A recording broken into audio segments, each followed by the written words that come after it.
I closed my eyes and held my very breath and let you love me to death. I like that. From the recording studio That remains to be seen. I'm going to sing it later in the show. to the television studio, Kathie Lee Gifford is an all-around entertainer with unmatched passion. Follow your joy, and it will lead to God's purpose for your life. And I have a mantra, which is, my joy is non-negotiable. At the same time, the fierce army of the Philistines had been camped at the Valley of Elah for 40 days. Gifford is a gifted performer who is also passionate about her faith. You can see it in the pages of her latest bestseller, The Rock, the Road, and the Rabbi. What inspired you to want to tackle this? You've written best-selling books already. What inspired this? I've been going to Israel, been going to the Holy Land since I was 17 years old. I was a big Bible nerd from the time I became a Christian when I was 12 years old. And this was back in the 70s, and it was the first Jerusalem conference on biblical prophecy. And my father, as my graduation gift from high school, got tickets for my mom and me to go to Israel and attend that. And I was thrilled. I mean, I missed my high school graduation. I could have cared less. I could have missed high school. I could have cared less.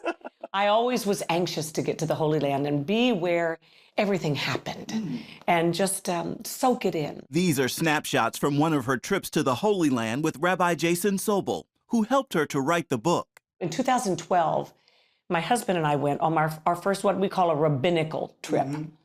And that's when everything changed for me. And when I started really studying the way the Messianic rabbis teach, because the Word of God was written by Middle Easterners for Middle Easterners. Yeah. And when we try to apply our Western mindset or traditions or thought process or towards that, it never works. We have to go back to who they were and what was happening at the time that it happened. And we have to understand what the languages truly meant. Most people think that Jesus was a carpenter. Well, not according to the Greek in the New Testament. The word for what Jesus and Joseph did was tekton, T-E-K-T-O-N. Yeah. And that means either builder or it means architect. Well, Jesus was the architect of all of creation, so that would make sense. And if I'm going to base my entire life on something, I have to know what it really means.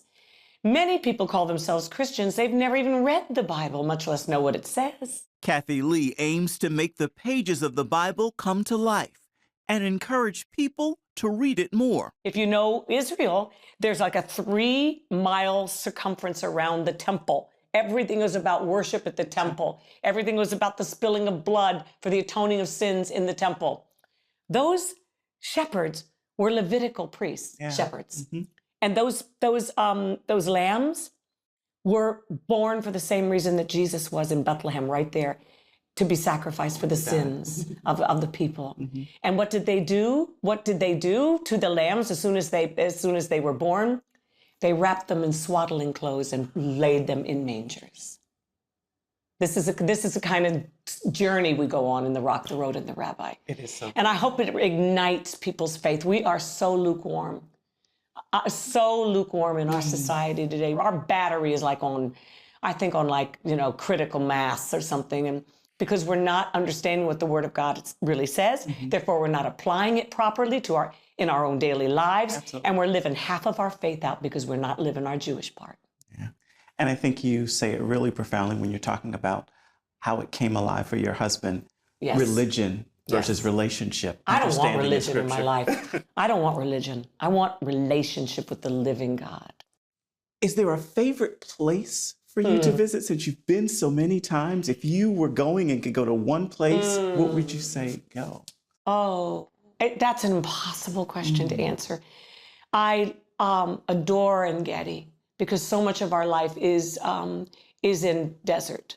So much of our life does involve suffering. And David suffered so. Think about it, as a young man, probably 12 to 14 years old, he was anointed by Samuel to be king. Yeah. When did he actually become king?